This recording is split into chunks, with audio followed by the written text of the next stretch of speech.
se hizo la elección, se hizo la elección. Hay una gran cantidad de lecturas sobre lo que pasó ayer, y eso yo creo que es un dato muy bueno. Hay muchas maneras de interpretar qué fue lo que pasó ayer, por dónde verlo, qué cosas, qué cosas realmente salieron bien, qué cosas realmente salieron mal, y sobre todo ver qué tanta representatividad de todo esto va a haber. Primero, la elección es legítima. Con un voto que hubiera tenido cualquiera de los electores, cualquiera de los aspirantes, un solo voto, con eso era suficiente. No hay un mínimo. Y tan no hay un mínimo que la votación fue muy baja, y a pesar de ello, la elección tiene una representación. Al final, cuando se cuenten todos los votos, tendremos a quienes hoy estarán en los cargos de ministras, ministros, jueces, juezas, magistradas, magistrados. Eso ya tómelo como un hecho. Oiga, que votó muy poca gente, pero la legitimidad no está cuestionable. Esto es lo primero que yo creo que todos tenemos que revisar. Segundo, ¿por qué? Que es una pregunta no tan fácil de responder, pero que todos nos hacemos. ¿Por qué tan poca gente fue a votar? ¿No? Puede haber muchas interpretaciones, ¿no? Yo le diría, tanto como que fue un éxito, como dice la presidenta, entiendo su narrativa, pero no fue un éxito. No fue un éxito por más que se repita una y otra vez.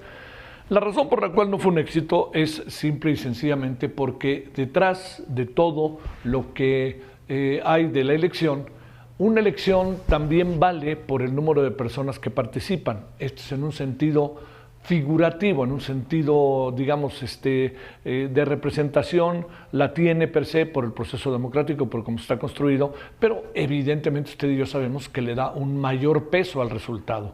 Si vota un 30, 40%, 50%, tiene un valor distinto a si vota un 13%.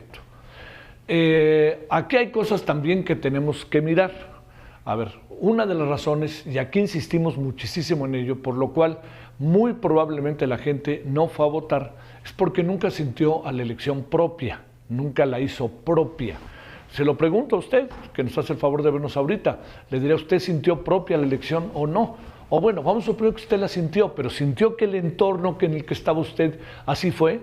Yo creo que no. Y aquí hay algo que también tiene que ver simplemente con que muchas cosas se precipitaron, y todo lo que fue la creación, la construcción del proceso, la reforma misma aprobada, inevitablemente pegó en su desarrollo, inevitablemente. No lo quisieron ver, pensaron que con la mayoría era suficiente, agarraron un tal señor Yunes, ya que les dejó de ser útil, lo echaron, lo hicieron a un lado y ya no les importó, agarraron legisladores de otros partidos, los legisladores y las legisladoras se ofrecieron a Morena para estar ahí, votaron, pero al fin y al cabo todo el proceso de aprobación tuvo características de desaseo. Y esto que le digo, al final acabó repercutiendo en el desarrollo de la elección y en la mirada ciudadana.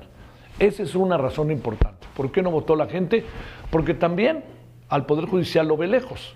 Hay muchas maneras, no lo ve como tan tangible, siendo paradójicamente que es algo que tiene que ver con todos.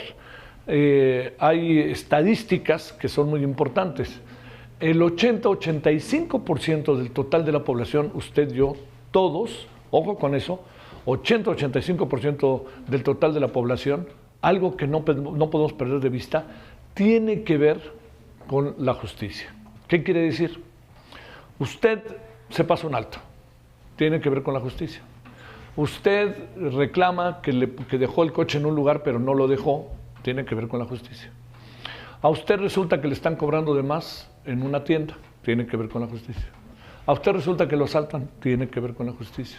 A usted resulta que vive en donde vive, ahora le quieren cobrar más y le subieron al doble o al triple la renta, tiene que ver con la justicia. A usted resulta que le dijeron que le iban a dar una casa del Infonavit y no se la dieron, tiene que ver con la justicia.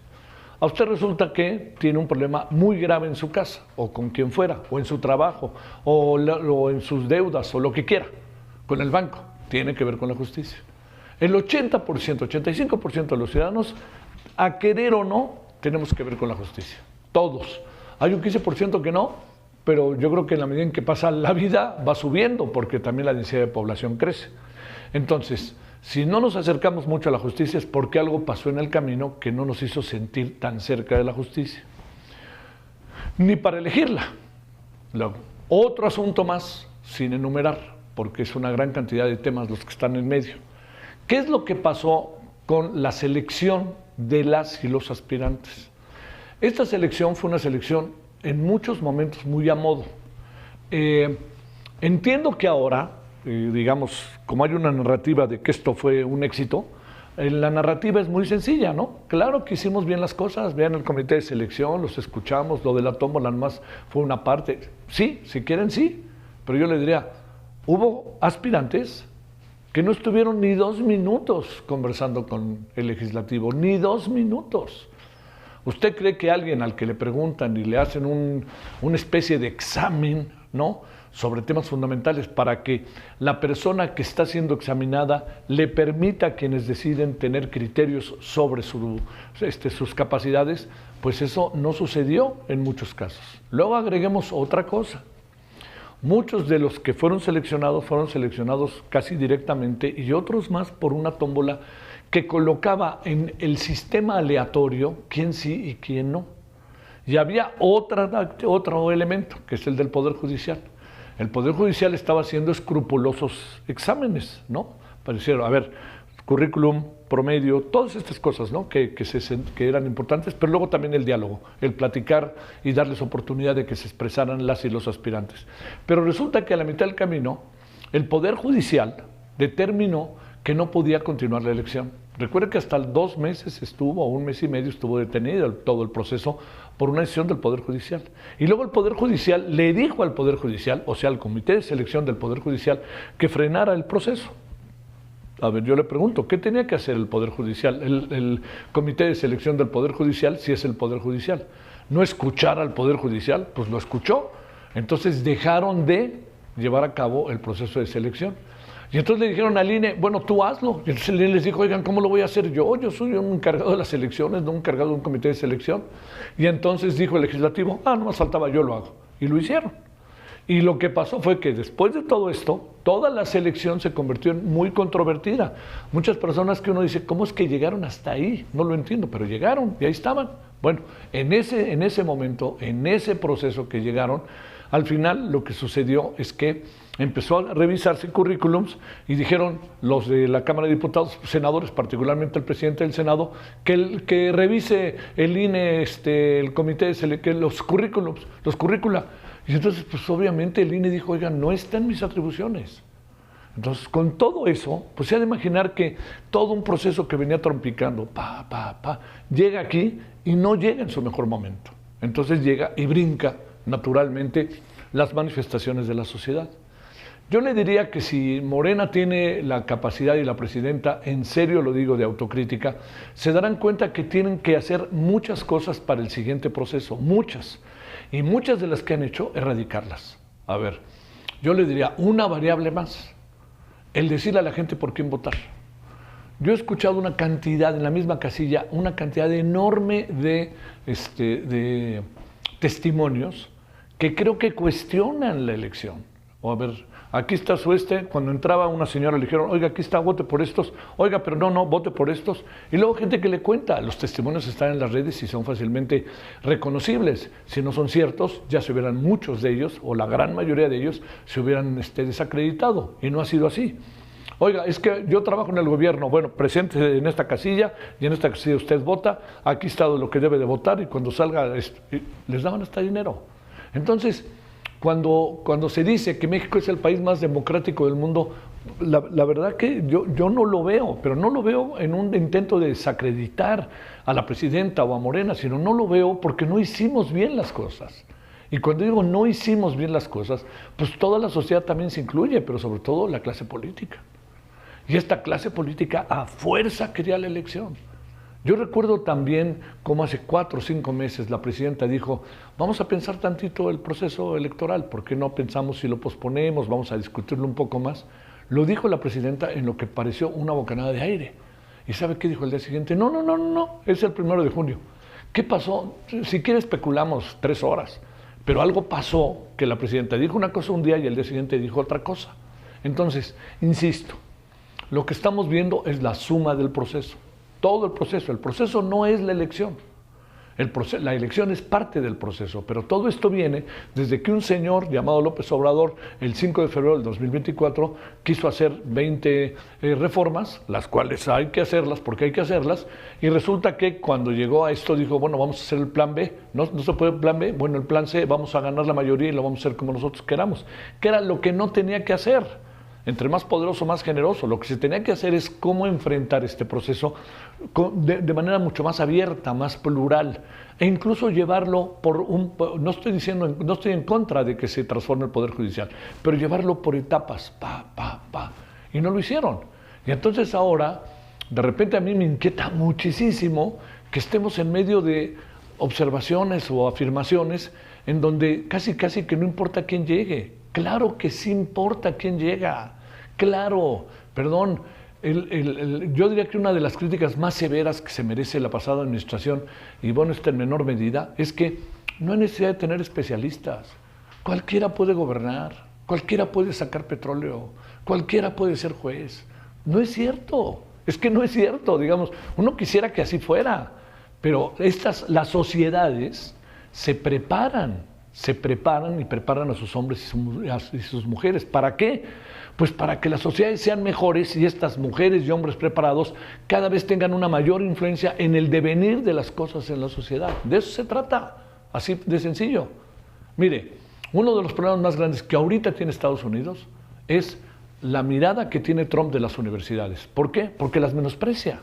Las quiere hacer unilaterales, las quiere hacer de pensamientos únicos. Entonces, estos hombres y mujeres que entraron a las universidades, que hoy ya terminaron sus carreras, que pasaron por grandes universidades de Estados Unidos, chicas y grandes, son quienes hoy dirigen las empresas, son quienes hoy están al frente del gobierno, son quienes hoy son los principales diplomáticos, son quienes hoy son los principales hombres y mujeres que se dedican al desarrollo de las nuevas tecnologías, al desarrollo de la producción de alimentos, ellos son los egresados de las universidades. No cualquiera puede de la noche a la mañana pues ser, le diría yo, embajador de Estados Unidos en México.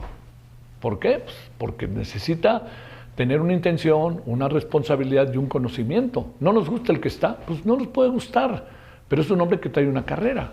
¿Por qué? Pues porque se sabe de la importancia de la formación de los individuos en genérico. En suma, 13 millones es poco, es muy poco, porque el padrón electoral es de cerca de 100 millones. Estamos hablando de menos del 10%.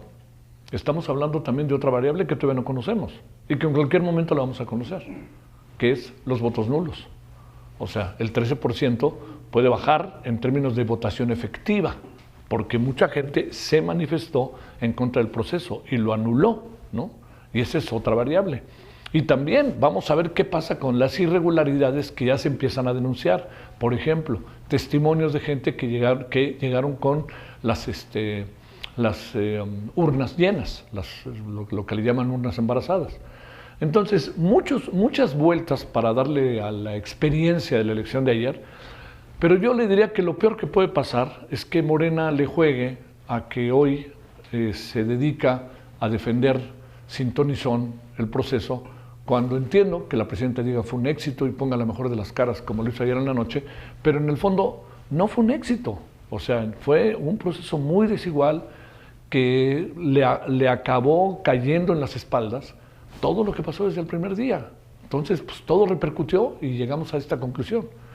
Ahora, que uno se vanaglorie o diga qué bueno, qué maravilla, que les fue mal, no se trata de eso, porque la reforma la reforma ya está. Entonces, aquí, ¿qué es lo que tienen que hacer? ¿Cómo le van a hacer para las leyes secundarias en la discusión del periodo extraordinario? ¿Cómo le van a hacer para el proceso de enseñanza-aprendizaje de muchos de los que llegaron que no están tan preparados, pero llegaron porque pues, el voto y lo que pasó o porque sumaron a más personas para votar por ellos? Y también hay que reconocer que muchos que van a llegar son extraordinarios personajes que nos van a ayudar mucho como país. Pero sí, se piensa que con esto se tiene un control de parte del gobierno sobre el Poder Judicial, si nada más se insinúa, le diría que es lo peor que nos puede pasar. El destino es manifiesto y nos va a alcanzar, tarde que temprano, cosas muy feas que no nos van a gustar. A mí ya no me tocará vivirlas, pero muchas nuevas generaciones se van a enfrentar a una realidad, la verdad, para decirlo de manera muy, muy clara, jodidas. Entonces, bueno, ojalá aprendan de lo que pasó ayer, ¿no? Ojalá aprendan y que no saquen ahora el club de los elogios mutuos, ¿no? De que miren qué bien estamos. Y lo segundo, lo digo muy rápido, para que ya entremos con las conversaciones que tenemos hoy. ¿Qué pasó en Durango y Veracruz? Bueno, primero, Veracruz, el proceso estuvo marcado por abstencionismo y por muchos hechos de violencia que aquí mismo, al mediodía con Solórzano, dimos cuenta de ellos. Primero. Segundo, este triunfo que tuvo Morena en las pasadas elecciones no lo repitió. Ojo con eso. Si nosotros colocamos a la oposición frente a Morena, porque el PT fue en muchas elecciones solo y también el Verde, pero si colocamos a Movimiento Ciudadano, PAN y PRI en ese orden, están las reglas, están los equilibrios marcados. No prevalece Morena sobre los otros. Tendrá que hacer muchas cosas para prevalecer sobre los otros, pero hay una distancia grande entre el PT, que ya tiene su peso propio, ya lo tenía, pero confirma su peso propio en Veracruz, y del Verde ni hablamos, es impresentable. Pero esto es muy importante, ¿eh? O sea, ahí Morena puede decir que ganó Veracruz Puerto, pero le diría, hubo otros municipios que llegó a perder. Por ejemplo, perdió Poza Rica, zona petrolera. Esto es muy importante. Bueno, y segundo, ¿qué pasó en Durango? Que en Durango, al final, fíjese lo que es la vida de este país, acabó ganando el PAN y el PRI en alianza la capital.